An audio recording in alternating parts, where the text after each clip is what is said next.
Pembangunan rumah murah yang diperuntukkan bagi masyarakat miskin ini sudah selesai dibangun beberapa tahun lalu. Namun disinyalir pemilik resmi rumah tersebut hingga sekarang belum menghuninya, sehingga dihuni oleh warga secara tidak resmi alias ilegal sejak 2 bulan lalu. Meski tanpa dilengkapi fasilitas air bersih dan listrik, tidak menjadi kendala bagi mereka. Setidaknya di perumahan ini tinggal sebanyak 10 kepala keluarga dengan fasilitas seadanya. Salah seorang warga mengaku menempati perumahan ini karena tidak memiliki cukup uang untuk membeli bahkan menyewa rumah. Mereka juga mengaku hanya menempati sementara perumahan ini. Jika nantinya mereka dilarang untuk tinggal di sini lagi, mereka bersedia meninggalkannya.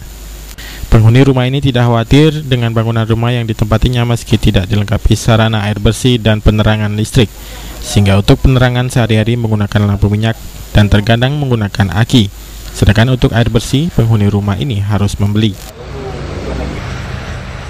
Aprianto, PAL TV.